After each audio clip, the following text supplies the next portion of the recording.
জয় জগন্নাথ। গতকাল দীঘায় জগন্নাথ মন্দির উদ্বোধন হয়েছে, আমরাও তার দর্শনের সুযোগ পেয়েছি। এই ঘটনাকে নিয়ে বহু রকম তর্ক বিতর্ক শুরু হয়ে গেছে। ভগবানকে তর্কের উপরেই রাখা উচিত, কিন্তু অভ্যাসবশত অনেকে বিতর্ক শুরু করেছেন। এবং মজার ব্যাপার, আমি কেন ভগবানের কাছে এসেছি তাতে অনেকের কষ্ট হয়েছে। আমি ছোটবেলা থেকে ভগবানের মন্দিরে যাই, আমি দেখি না কে মন্দির তৈরি করেছে, আমি ভগবানকেই দেখি। আর এটা আমরা জানি যে মন্দির যেই তৈরি করুক ভগবান সবার হয়। কালীঘাটের মন্দির তৈরি করেছে কেউ জানে না, বা তারকেশ্বরের মন্দির কে তৈরি করেছে আমরা জানি না, কিন্তু ভগবানকে দর্শন করতে যাই তখন ভুলে যায়। রাম মন্দির কে তৈরি করেছে সেটাও লোকে ভুলে যাবে, কিন্তু রামকে মনে রাখবে। আমি এসেছি। পশ্চিমবাংলায় সব কিছু তো রাজনীতি হয়, হয়েওছে, কিন্তু আমার খুব মজা লাগছে। আমার পার্টির কিছু লোক খুব কষ্ট পেয়েছে, যে পার্টির কর্মীরা কষ্ট পেয়েছেন, হতাশায় ভুগছেন, কেউ কেউ ভাবছে সুসাইড করবে কিনা। আমি বলছি বিজেপি করতে গেলে হতাশায় ভুগবেন না, চোখের জল ফেলবেন না, কারণ আমরা পার্টি দাঁড় করিয়েছি রক্ত দিয়ে আর ঘাম দিয়ে। যেন বিজেপির কর্মীরা পেছনে তাকায় না, ভয় পায় না, সন্দেহ করে না। যতদিন আমার মনের মধ্যে, আমাদের কর্মীদের মধ্যে সন্দেহ ছিল না, বিভেদ ছিল না, পার্টি এগিয়েছে। যেদিন থেকে এই ধরনের অপসংস্কৃতি ঢুকেছে তখন থেকে পার্টি পিছোচ্ছে। দিলীপ ঘোষ 42 বছর ধরে ঘরবাড়ি ছেড়ে সমাজের কাজ করছে, 10 বছর রাজনীতি করছে। দিলীপ ঘোষের দিকে আঙুল তোলার হিম্মত কারণে না পক্ষে না বিপক্ষে, যে কোনো ধরনের আমি চ্যালেঞ্জ করছি। যাদেরকে আমি নিয়ে এসে নেতা বানিয়েছি, যারা বিজেপি দেশে করে খাচ্ছে, তাদেরই বেশি পেট ব্যথা হচ্ছে। যাদেরকে আমি নিয়ে এসে নেতা করেছি তারা খুব চিন্তিত ভবিষ্যৎ নিয়ে।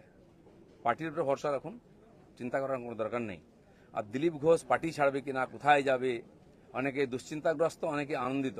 দুশ্চিন্তা করার দরকার নেই, আনন্দিত হওয়ার দরকার নেই। দিলীপ ঘোষ দরকার হলে রাজনীতি ছাড়বে, কিন্তু পার্টি ছাড়বে না, বিজেপি ছাড়বে না, এটা পরিষ্কার বলে দিচ্ছি। কিছু লোক হয়তো চাইছেন আমি পার্টি ছাড়লে জায়গাটা খালি হবে, সুবিধা হবে। সেটা হওয়ার চান্স নেই, কারণ আমাদের কাছে মিশন পশ্চিমবাংলায় যতদিন না রাজনৈতিক পরিবর্তন হচ্ছে লড়াই চলবে। আর যে আমার লক্ষ লক্ষ সাথী 10 বছর ধরে আমার সঙ্গে লড়াই করেছেন, রক্ত দিয়েছেন, ঘাম দিয়েছেন, প্রাণ দিয়েছেন, পরিবারকে রাস্তায় বসিয়ে দিয়েছেন, সেটাই আমাদের কাছে প্রেরণা। কেউ বলছে 57 জন শহীদ হয়েছে, তারা ভাবছেন যে 21 সালে বোধহয় বিজেপি তৈরি হয়েছে। তা হয়নি। 257 জন শহীদ হয়েছে, রাজনৈতিক শহীদ। সেই শহীদ ভুলিনি, কারণ আমার সময় তারা প্রাণ দিয়েছেন। তার ফলে 77 সিট জিতেছিলাম।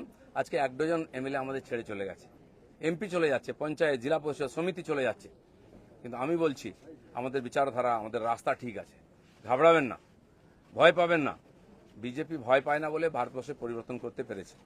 আমরা সেই পার্টির সংস্কৃতি মানি যে পার্টির প্রধানমন্ত্রী অটল বিহারী বাজপেয়ী কালীঘাটে গিয়ে মমতা ব্যানার্জির মায়ের পায়ে হাত দিয়ে প্রণাম করেছিলেন। আমরা সেই সংস্কৃতির লোক। মমতা ব্যানার্জি তখন আমাদের সঙ্গে ছিলেন, আর অন্যদিকে চলে গেছেন, শত্রু হয়ে গেছেন, এটা আমি মনে করি না। রাজনীতি আমার কোনো শত্রু নাই, আমি সবাইকে মিত্র করার চেষ্টা করি। আর মিত্র করেছে বলে ভারতীয় জনতা পার্টি এত বড় হয়েছে। অন্য পার্টির বহু নেতা এসে পার্টির নেতৃত্ব করছেন। তো সেই জন্য আমরা সেই সংস্কৃতির লোক, সেই পার্টির কর্মী যে পার্টির প্রধানমন্ত্রী অটল বিহারী বাজপেয়ী শান্তির বার্তা নিয়ে বাসে চড়ে লাহোরে গেছিলেন, শত্রুর দেশে গেছিলেন, ঘোষিত শত্রু পাকিস্তান। প্রধানমন্ত্রীর সঙ্গে আলাপ করেছিলেন। ফিরে আসার পরে পাকিস্তান আক্রমণ করেছিল, কার্গিল যুদ্ধ হয়েছিল। অটল বিহারীর হাত কাঁপেনি, মিরাজ পাঠিয়ে দিয়ে, সেনা পাঠিয়ে দিয়ে সমস্ত বাংকার গুঁড়িয়ে দিয়েছিলেন।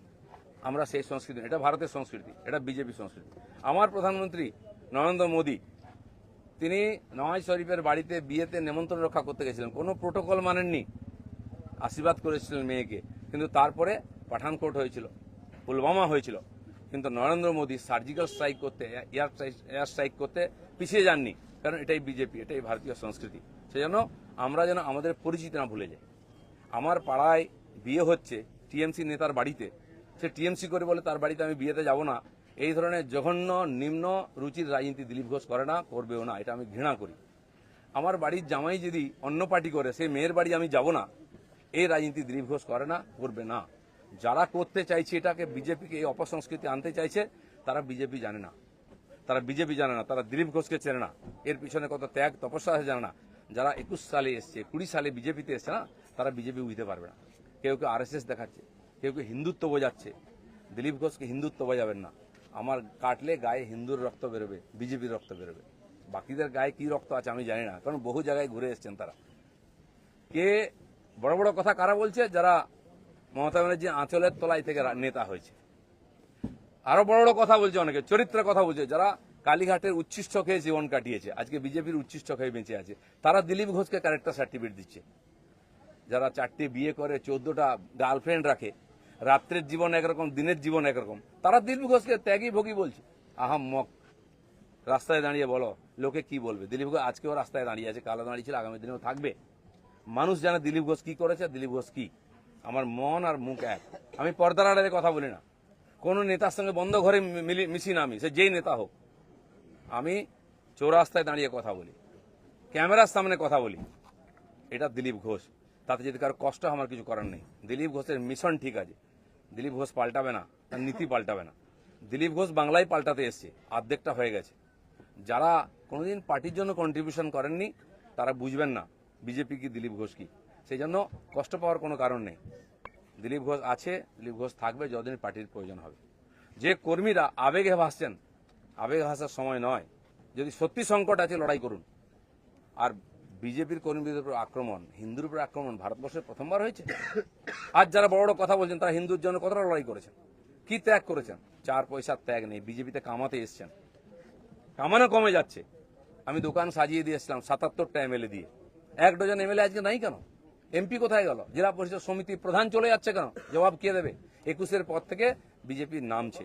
19 সালে বিজেপি 41% ভোট পেয়েছিল, এবং আজ অনেক নেতা আমাদের পার্টিতে তার বিরুদ্ধে লড়াই করে আমরা পার্টিকে বাড়িয়েছিলাম।